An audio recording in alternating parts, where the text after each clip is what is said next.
Good morning everyone, welcome to my channel and it's me again, ang inyong chismosong Kaalda Vlogger. So gusto ko munang magpasalamat sa inyong lahat sa mga walang sawang tumatangkilik, nanonood, sumusuport at sumusubaybay ng mga content ko dito sa aking YouTube channel. So eto sorry guys if late pero eto na. Dumako na tayo sa ating main topic for today's video, pero wag ninyong babaktawan o lalaktawan tong ating main topic ngayong araw dahil hindi ninyo pagsisisihan na pinanood nyo to mula umpisa hanggang hulihan. And syempre, don't skip the segment, okay? Watch this video, whole video, okay? So eto na, dumako na tayo sa ating main topic for today's video agad-agad. Kung ano talaga ang ugali noon ni Alden na pabebe noon kay Maine, mas lalo pa siya naging pabebe ngayon na mag-asawa na sila. So, ito na guys, watch this. Mamaya ipapaliwanag ko sa inyo ng buong buo. So, ito na guys, watch this. At kung nakita nyo na nga yung recaps, once again, si TTO sa mga admins. So, ito na lang at dumako na tayo sa ating main topic for today's video agad-agad. Like what I said earlier or gaya nung sinabi ko kanina, kung ano talaga yung pag-uugali noon ni Alden Richards sa kanyang misis nung time na magka-love team pa sila at wala pang nangingialam sa pagiging mag-love team nila hanggang sa naging mag-asawa na sila. Hindi pa rin talaga nagbabago guys kung ano talaga yung pagiging pabebe noon ni Tisoy or pagiging pabebe ni Maine kay Alden, both sa kanilang dalawa, wala pa rin nagbabago. Wala pa rin kabago-bago. Ganun pa rin sila talaga hanggang ngayon.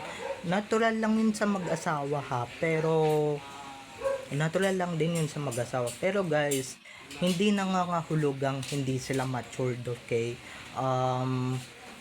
Konting pakipot lang naman, konting sweetness, konting pabebe, 'di ba? Konting eme-eme pagka hindi na pagbigyan yung isa, 'di ba? Simangot or whatever.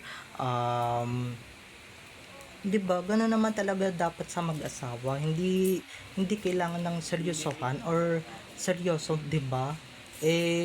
Minsan kailangan mo din naman talaga magpakyut dahil guys, pagka sila talaga yung gumawa, kahit na sabihin ninyong 33 anyos na si Alden or sabihin ninyong kahit na 30 anyos na si Maine, 'di ba?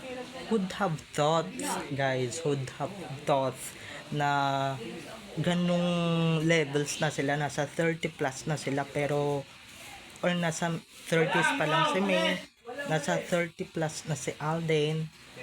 Pero tignan nyo naman, 'di ba? Bagay na bagay pa rin talaga sa kanilang dalawa ang patwitams or pabebe. Pero pag yung iba yung gumawa niyan or pagka yung iba talaga ang umatube niyan or gumawa niyan, talagang mauumay at mauumay talaga yung lahat ng mga viewers na ay, 'di ba? Lalong-lalo na siguro pag nasa 60s or 50s ka na, 'di ba? Dapat ka nang maumay or dapat ka na talagang masuka pagka may ganong tema na lolo ka na, 'di ba? Pero pagka ganitong mga 30 anyos pa lang or 33 years old pa lang, wala namang masama dun, guys. As long as guys na nagmamahalan kayo, 'di ba?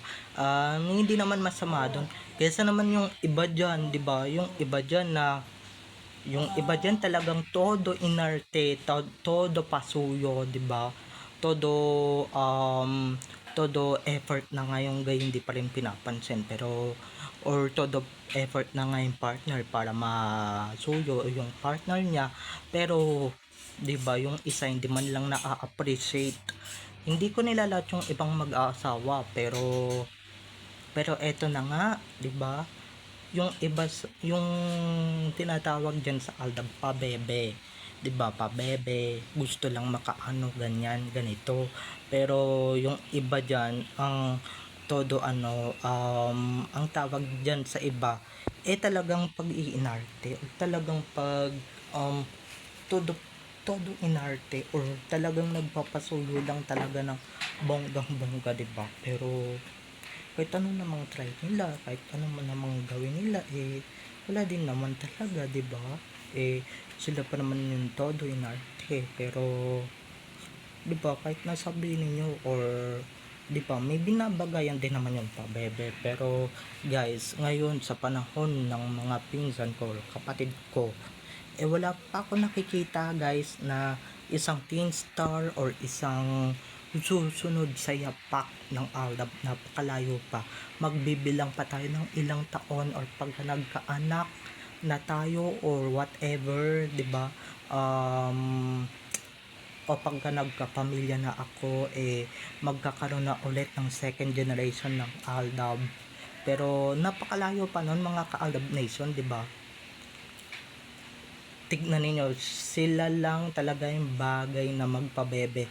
Yung iba dyan, yung ibang couples dyan, kahit nasabihin ninyong si Julian man yan, si Raver man yan, diba, hindi ako nababagayan sa kanilang dalawa na magpabebe. Halatang trying hard at halatang napipilitan lang sila sa isa't isa. Diba? Sana man lang, 'di ba? Yung mga ganong edad, o yung mga ganong couples, dapat di na nagpapabebe, 'di ba? Ginagaya niyo lang naman yung Aldab 'di ba? Kaso wala naman nabuong fandom, wala namang nabuong fans, 'di ba? Sasandali lang naman yung fans ng dalawa, pero yung Aldab Nation is still nananatili pa rin, di ba? Hindi pa rin sumusuko sa kahit anong mga laban or kahit anong mga hamon na ibato sa atin ng mga kampo ng animales dito sa social media, di ba? Hindi tayo basta-basta sumusuko or hindi tayo sumusuko, di ba? Pero pag kasi Alden at Main yung nagpabebe, kahit nasabihin ninyong 20s man yan, or sabihin ninyong nasa 30s, 40s, talagang babagay at babagay. Pero pag sinabi ninyong ibang couples yung gumawa or nag-attempt ng ganyang pabebe, tignan ninyo, 'di ba? Makikita ninyo kung ano ba talaga yung kung kanino ba talaga babagay yung salitang pabebe, 'di ba? Yung ginagawa ng dalawa sa All Out Sundays, guys, di naman pabebe yun nag-iinarte, charing. 'Di ba? Nag-iinarte or nagta-trying hard talaga ng bonggang-bongga. Kaya ayun, 'di ba?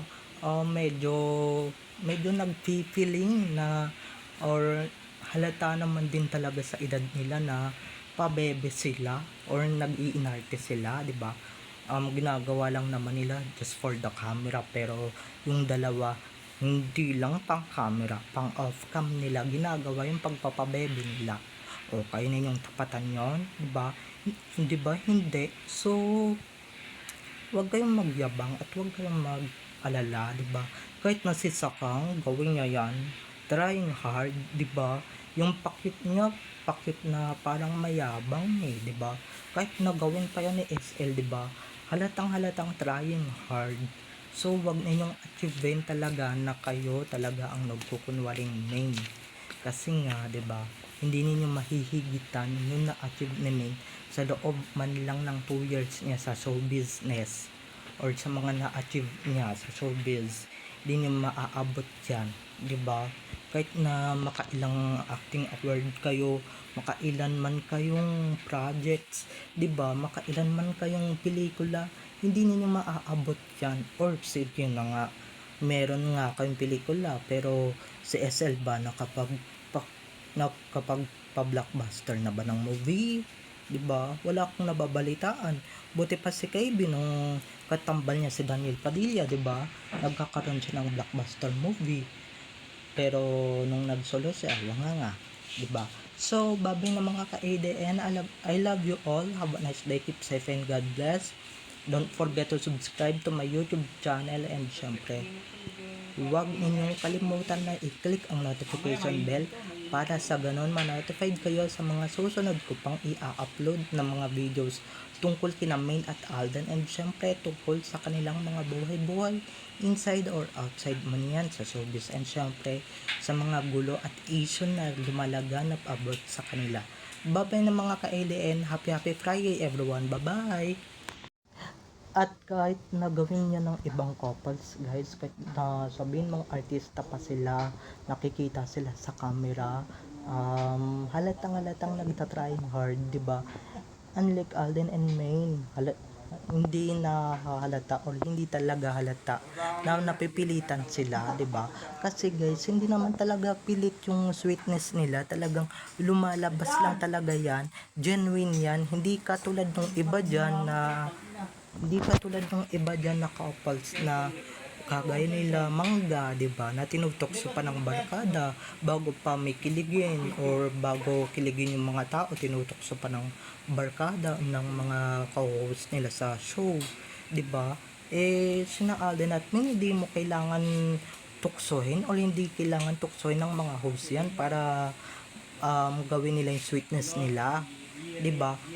Natural na natural yan, guys. Talagang anong ano yan, talagang natural at walang pilit, walang script. Okay, di katulad ng iba dyan, oo nga, wala nang scriptness, wala nang scripted sa sweetness, pero halatang pilit pa rin yung sweetness. Okay, so yan yung itatakpan nyo sa kokote ninyo.